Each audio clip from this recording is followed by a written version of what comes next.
오늘 우리 10월 8일 토요일 아침이죠.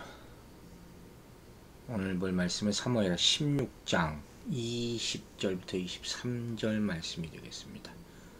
압살롬이 아히도벨에게 이르되 너는 어떻게 행할 계략을 우리에게 가르치라 하니, 아히도벨이 압살롬에게 이르되 왕의 아버지가 남겨두고 왕궁을 지키게 한 후궁들과 더불어 동침하소서.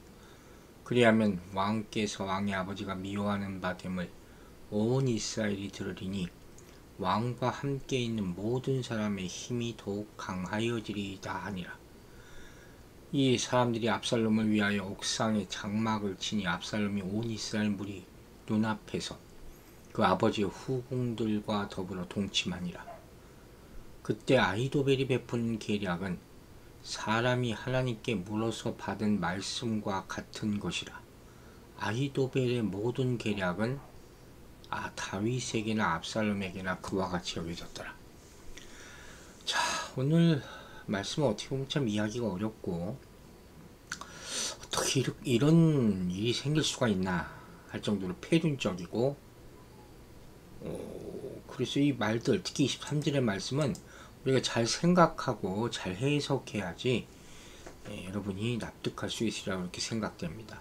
먼저 20절부터 보면 압살롬이 아히도벨에게 이르되 너는 어떻게 행할 계략을 우리에게 가르치라 하니, 여기서 가르친다는 것은 이 압살롬이 아히도벨 뿐만 아니라 그 주변에 있던 다른 여러 모사들에게도 이 모략을 베풀라고 명하는 거예요. 자기를 위해서.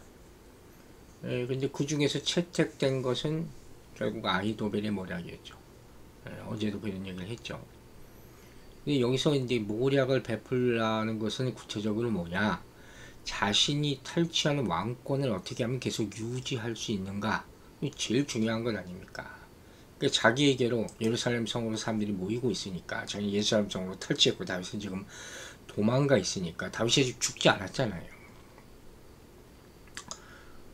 그리고 그 가운데서 이제 이 후세, 아히도벨의 선임자 후세가 있었지만 후세보다는 아히도벨의 지략을 지금 받아들이고 있는 것이죠. 근데 이것이 사실은 큰 잘못을 낳게 되는 것이죠. 그러니까 우리가 이 어떤 사람의 의견을 받아들여야 되나, 이게 사실 굉장히 중요하잖아요. 특히 장래를 위한 그런 일을 결정할 때, 이럴 때. 그때 여러분은 어떻게 하느냐 하는 거예요. 특별히 성경의 뜻, 여러분 그때 성경을 읽어보느냐 하는 거예요. 정말 많은 사람들이 성경을 읽지도 않으면서 뭐가 구절놓고 하는 걸 보면 저는 목사로서 정말 가슴이 아파요. 특별히 성경의 뜻과 여러분의 인간의 지혜가 부딪힐 때 많은 사람들이 사람의 지혜를 선택한단 말이에요. 그리고 지금 당장 내가 살아남기 위해서 어쩔 수 없다, 이렇게 결론 지어요. 결코 그렇지 않다는 걸 우리는 알아야 돼요. 왜? 세상은 누가 다스립니까? 하나님이 다스리는 거예요. 그러니까 하나님의 법을 어기고 세상에서 승리자가 될 수 있다고 생각하는 것 자체가 어리석은 생각이에요. 그래서 우리의 지혜라고 여겨지는 것이 있을 때, 뭐 사람의 지혜도 필요할 때가 있으니까. 그런데 그것이 하나님의 뜻에 위배된다면 그것은 지혜가 아니라 어리석음이라는 거예요. 비교할 수 없으니까 하나님의 지혜와. 이해가십니까? 즉 우리가 세상을 살아갈 때는 세상을 만드신 하나님의 법에 의해서 살아야지. 피조물인 인간의 생각과 지혜로 살고자 하면 어떻게 되겠어요? 한계에 부딪히지 않아요. 압살롬은 지금 어떻게 해요? 당대에 가장 지혜롭다는 아히도벨의 말을 듣는 거예요. 그거 당연한 거죠. 가장 먼저 인간에게 다가가는 게 인간이니까. 근데 이 지혜로운, 인간의 지혜롭다는 생각은 대부분 보면 듣기 전에는 몰랐다가도 듣고 나면 당연하게 여기는 게 많아요. 먼저 생각하지 못했을 뿐이지. 그래서 지혜자라는 게 필요하지만. 그리고 지금 압살롬은 지금 아히도벨의 의견을 들으면 한꺼번에 많은 것을 해결할 수 있겠구나. 그걸로 결정돼 버리는 거예요. 그냥 끝나버려요. 이게 인간의 좁은 생각이에요. 왜? 압살롬이 하나님을 믿는 사람이었다면 하나님의 뜻으로 점검을 했어야 되는 거예요. 그렇지 않았잖아요. 여러분 잊지 마세요. 우리의 생각과 지혜로는 아주 당연하게 여기는 일들도 하나님의 말씀에 비추어 보면 그렇지 않은, 심지어 거짓된 경우가 많다는 거예요. 21절 보세요. 아히도벨이 압살롬에게 이르되 왕의 아버지가 남겨둔 왕궁을 지키기 위한 후궁들과 더불어 동침하소서. 참 기절할 말씀이 나와요. 이게 아히도벨이 준 지혜라는 거예요.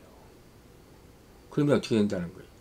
왕께서 왕의 아버지가 미워하는 바됨을 온 이스라엘이 들으리니 왕과 함께 있는 모든 사람의 힘이 더욱 강하여지리라 하니라. 이게 말이 됩니까? 그런데 이걸 받아들이잖아요. 여기 먼저 나오는 후궁들은 누구예요? 15장에 나왔던 지금 다윗이 예루살렘 성을 빠져나갈 때 궁을 관리하고 지키게 할 목적으로 남겨두었던 10명의 후궁들을 말이죠. 이때 제가 분명히 얘기했어요. 분명히 사단을 일으키고 나중에 문제가 될 거다. 그리고 이 후궁들과 더불어 동침하라는 거예요. 아들한테 얘기하는 거예요. 왜 그랬을까? 이 모략은 먼저 다윗의 패위를 명확하게 하기 위한 거예요. 즉 압살롬의 왕권을 완전히 굳히기 위해서. 다른 말로 당시 이런 일이 비일비재했다는 거예요. 즉 왕의 찬탈자들이 자신의 왕권을 가시적으로 나타내 보이기 위하여 전대 왕의 후궁들을 취해서 동침하는 것이 고대 근동의 보편적 관리였다는 거죠. 아주 나쁜 관리죠. 그래서 압살롬도 따라 했던 것이죠. 이렇게 되면 압살롬이 아버지 다윗에게 미움받을 일을 했다는 소문을 온 이스라엘이 듣게 될 것이고, 그에 따라서 압살롬을 따르는 자들이 더욱 힘을 얻게 된다. 이 부분은 참 이해가 안 가죠. 이렇게도 표현했어요. 왕께서 왕의 부친에 미워하는 바됨을, 그리고 강하여지리이다. 지금 아히도벨의 말은 지금 이런 다음과 같은 음흉한 목적이 있었다는 거예요. 그게 뭐냐? 지금 압살롬 왕권의 가시화뿐만 아니라 뭐예요? 사실은 다윗과 압살롬 간의 부자지정을 완전히 끊어놓기 위해서. 다윗이 얘기를 들으면 뒤집어질 거 아닙니까? 그죠? 그래서 압살롬과 함께 반역에 동참한 모든 사람들의 우려를 해소하고자 합니다.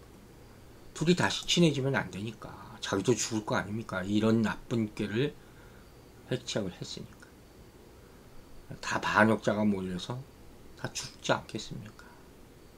그러니까 지금 아히도벨은 압살롬 추종자들이 안심하고 새 왕을 쫓을 수 있도록 새 왕권의 완전한 독립성을 획득하는 것이죠. 또 다윗 왕에 대한 자신의 개인적인 원한을 갚으려는 의도도 있다고 보는 거예요.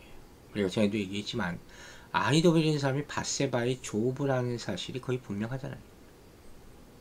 그러니까 지금 밧세바를 강탈하고 그녀의 남편 우리아까지 죽인 다윗 왕에 대한 개인적인 원한을 이 사람이 갖고 있었다는 거죠. 이번 기회에 다 갚으려는 것이죠. 이거 정말 사악한 계기라고 할 수 있죠. 무엇보다 근친상간을 금하고 있는 하나님의 율법을 무시하는 거죠. 아버지가 살아있는 동안에는 절대 있을 수 없는 일이었죠. 창세기 35장에도 야곱의 맏아들 르우벤이 아버지의 첫 비라와 동침하지 않습니까? 이런 정말 천인공노할 일을 저지른 거예요. 그러니까 이런 모든 것이 아히도벨은 뭐 어떻게 생각하느냐? 이스라엘 백성이 다윗 왕이 죽었을 것이라는 생각을 갖게 하려는 의도도 아울러 있을 수 있다는 거죠. 그런 이 모든 관계는 다윗에게 기름 부어서 왕으로 세우신 하나님의 주권의 정면으로 도전하는 인간의 꾀에 불과한 것이다. 그러니까 이 모든 꾀를, 이런 꾀를, 이 말도 안 되는 꾀를 획책한 이유가 뭐겠어요? 압살롬이 믿었지 않은 거예요. 압살롬의 반역이 아주 확실히 성공하지 않았다고 자기 자신도 생기는 거죠. 그런데 다윗의 형 상태를 보면 절망적이지 않았다는 거예요. 아직도 다윗 주변에 능력 있는 장군들이 있고 경험 많은 군사들이 함께하고 있거든요. 그리고 많은 백성들이 아직도 그를 잊지 않고 따라가고 있고. 그러니까 만약 상황이 바뀌어서 압살롬이 불리해지고 다윗이 왕국을 되찾게 되면 어떻게 됩니까? 압살롬은 아들이니까 또 용서할 수 있을지도 모르죠. 그럼 압살롬을 지지했던 주모자들은 다 죽는 거예요. 그 가운데 아히도벨이 가장 큰 죄인으로 취급될 것이고 가장 심한 형벌이 주어질 것이다 하는 것이죠. 이런 상황을 자기는 피해야 될 거 아니에요. 압살롬이 그 아버지와 화해할 수 없는 상황으로까지 몰아가는 거예요. 참 나쁜 인간이죠. 사단의 강교함과 똑같은 것이죠. 근데 22절에 정말로 개함할, 정말 깜짝 놀랄 악한 모습이 나옵니다. 이 사람들이 압살롬을 위하여 옥상에 장막을 치니 압살롬이 온 이스라엘 무리의 눈앞에서 그 아버지의 후궁들과 더불어 동침합니다. 참 믿고 싶지 않은 장면이 벌어져. 그 당시에 어떻게 이런 일이 있을 수 있을까? 근데 이 안에 의미심장한 구절이 나옵니다. 그게 뭐냐? 옥상에 장막을 쳤다. 이게 어디냐면 바로 다윗이 목욕하던 밧세바를 바라보고 음욕을 불태웠던 다윗성의 왕궁 지붕이에요. 그렇다면 의미심장하죠. 거기 장막을 쳤다는 거. 그러니까 우리가 봤잖아요. 나단이 다윗의 은밀히 저지른 죄에 대한 공개적인 형벌을 이미 예언한 바 있었잖아요. 그게 성취된 거예요. 같은 장소에서. 아, 무섭죠? 여러분, 하나님은 약속한 바를 지키세요. 특별히 말씀을 통해서. 분명히 지키십니다.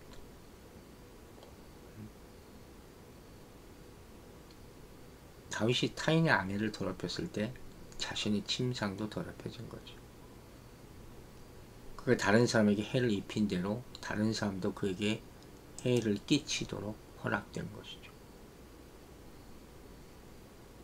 그 죄는 돌아오게 돼 있어요. 우리가 정말 죄 짓지 말고 살아야 돼요. 온 이스라엘 무리의 눈앞에서 동침했다. 얼마나 부끄러운 일입니까? 다윗이 아마 부끄러워서 얼굴을 들지 못했을 것이죠. 그러니까 감출 수가 없다는 것이죠. 죄는 부메랑으로 돌아옵니다. 잊지 말아야 할 것입니다.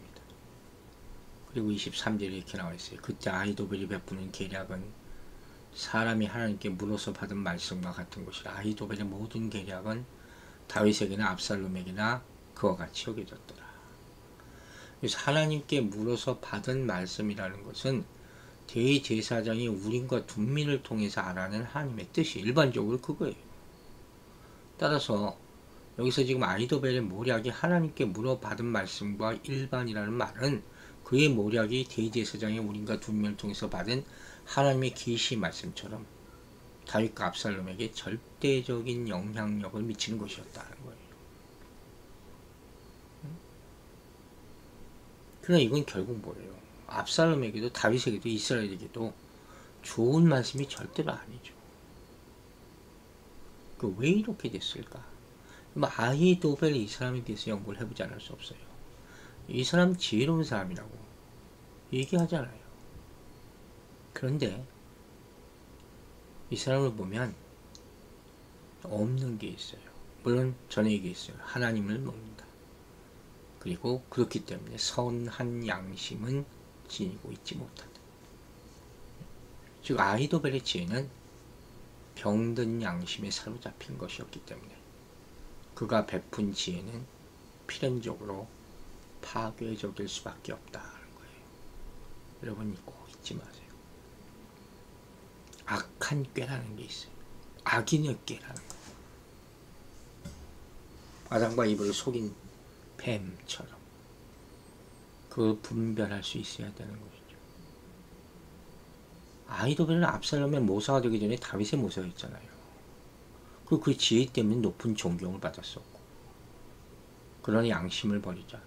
목적을 달성하기 위해서 어떤 수단에도 다 매달리게 되는 것이죠.